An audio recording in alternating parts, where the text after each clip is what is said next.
So today we're going to do a quick review on a 4-year-old camera, and that is the Canon Eos R. But let me not talk too much about it here. I want to go out and I'm going to show you guys the behind the scenes with a model of mine on how I use this camera and how I like it so far. I've only had it for 2 weeks, so bear with me guys and let's just get started.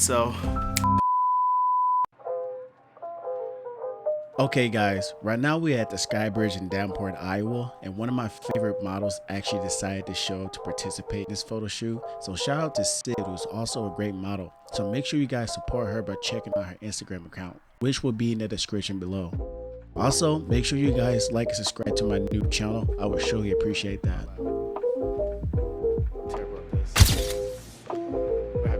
I kind of want to get her to the point to where, like, you know, I can get like a good composition. Like right now I'm liking the compositions, you know, like I was trying to use like the railings as like leading lines, you know, but I also want to try to work a little bit more with the 50mm lens since I'm not used to using the 50mm lens. So as everyone can tell, this specific location doesn't have much lighting, and mostly everything is red, so I'm going to see how everything looks on the Canon Eos R using the 50mm lens that I really use in photo shoots.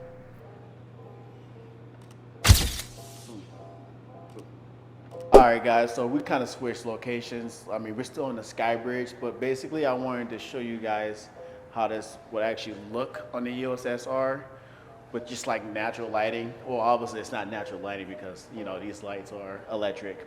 Prop up over here onto the railings, like sit on top of it if you can. So right now I basically got my shutter at 1/60th and my aperture at 1.8 and my ISO at 640. So I actually did a white balance on my Canon Eos R just a few days ago, but if you guys don't know this yet, you always want to make sure you white balance your cameras at each location to better get an accurate skin tone on your subject. Like you're about to relax. Oh, no, that's cool. Look, see, you got it. I didn't even have to tell you. So I actually heard that the EOS R focus option on this camera is pretty good. So that's what I've been using so far. So hopefully it does have her in focus, but I don't know yet. I only had this camera for like a whole week. So hopefully everything that I'm doing right now is going to show off good in the photos. The Canon EOS R may have been around for a little over 4 years, but boy, I tell you, the iFocus system is competing with a lot of cameras that I own.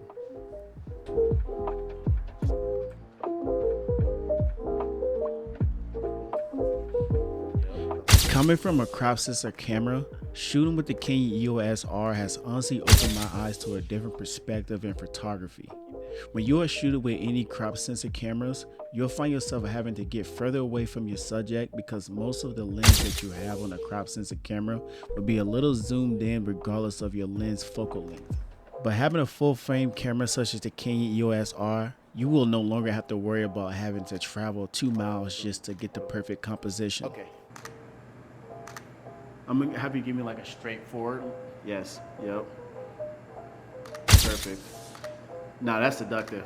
That's the look right there. Also, if you guys go back to look at the last photo I took, you can see that our model has the raccoon eyes effect going on. So try not to make those typical mistakes like I just did. Try to get your model to lift her head up toward the lights that are shining down from the ceiling to better even out her face.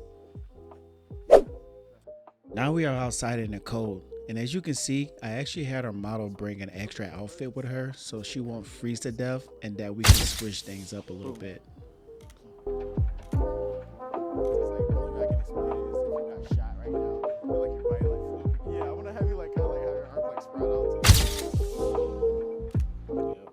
So when I'm doing night photography, I'm intentionally scouting out certain areas that has some kind of light that's emitting and reflecting off of objects, because more than likely that would be the spot where I'll have my model pose nearby. Also, so far, I only have the Canon EOS R ISO only at 640. I haven't tampered with it yet so far, but I'm pretty sure we're going to get in darker areas to where I'm going to have to turn it up just a tad bit. All right, so I basically got her on the stairs underneath this patch of light that is shining and bouncing off the stairs and stuff like that. So I'm going to see what I can get real quick. So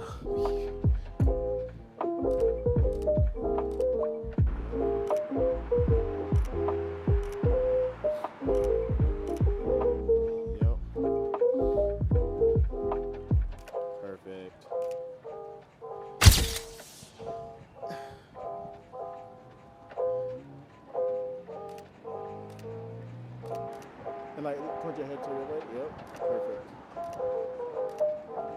Okay, so right there, it's a little dark. And right now I got my ISO at 640. I'm gonna pull it up to 1,000. I'm gonna see how it will look, if it actually does introduce noise or not. It's time to test out that theory though.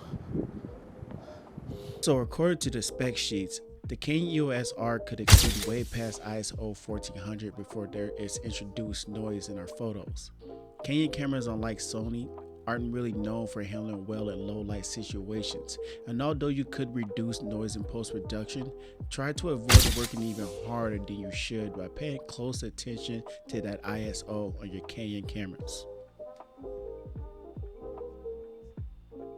So basically whenever you come outside at night and do a photo shoot, always remember that you want to use that little light that you have to light your subject up, which will be your model. You want to make sure you're able to pull your subjects out of the darkness. Because it doesn't matter how expensive your camera is. It doesn't matter how expensive and how high quality your lens are. If your subject is in the darkness, you're not going to be able to get her out of the darkness.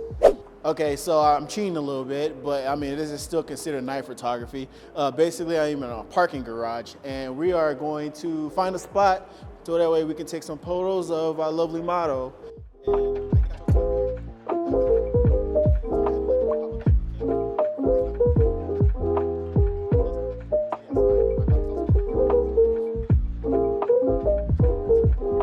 I chose this parking space because I really wanted to see how the Canon EOS R can handle itself where the environmental lighting is sort of even throughout the car ramp.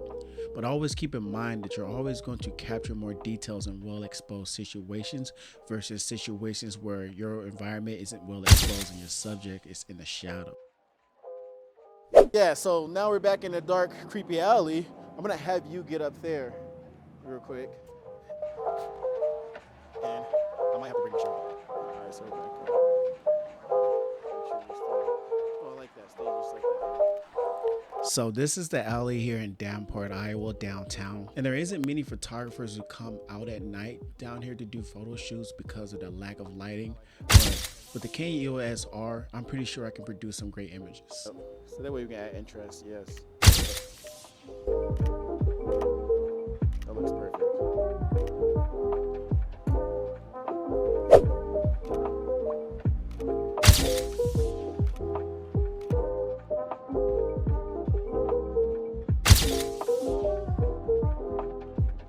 Okay, awesome. So basically, guys, I am loving these like Christmas light tree things.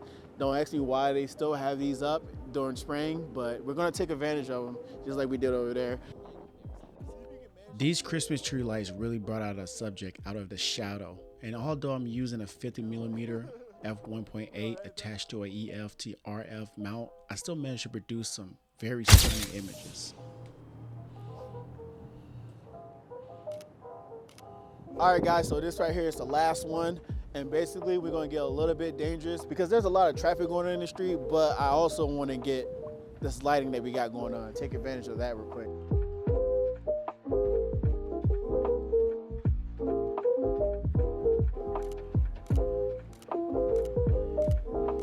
And then we'll be done. Killing spree. Just point at her basically. There are car behind us.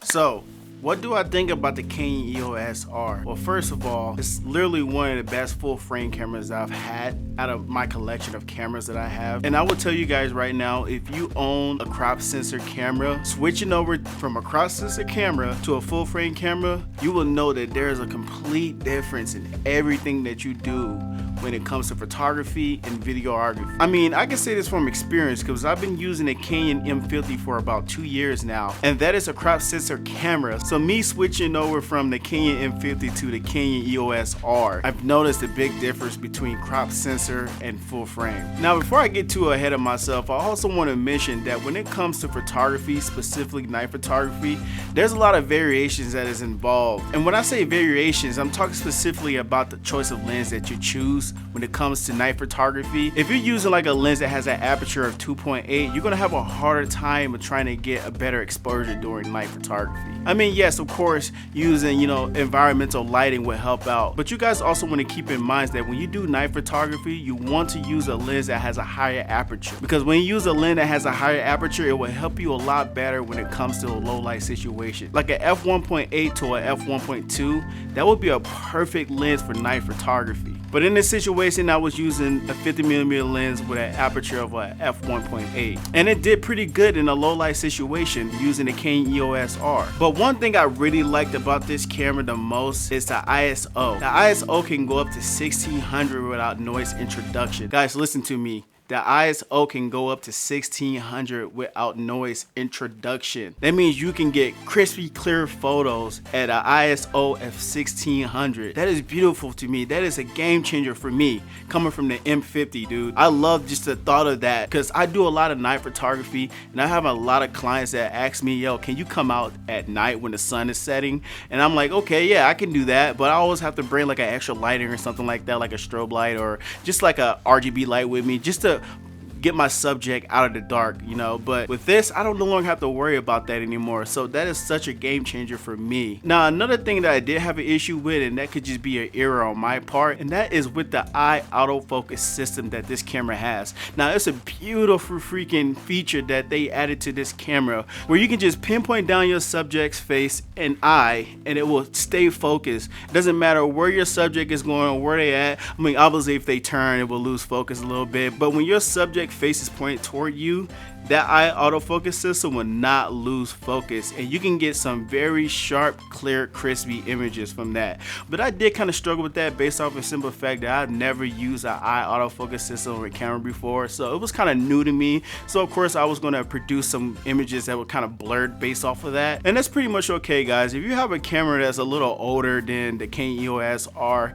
and you're stepping into a full frame world where, you know, you're using these high-tech cameras, you know, these flagship cameras with a lot of features onto it, you're gonna be experimenting a little bit longer than you would, because everything is new on these type of cameras. Now, considering this camera is 4 years old, but that doesn't really matter, because this camera is still up to date. It's still competing with a lot of cameras that they are coming out with now. But let me quit chattering, guys. You guys are going to see more of me using this camera in my future tutorial videos. But that's pretty much it. I'm going to be using this camera a lot more in my future tutorial videos. So if you guys like this content, make sure you like and subscribe to my channel for more future videos. But I am out, so stay tuned and be safe.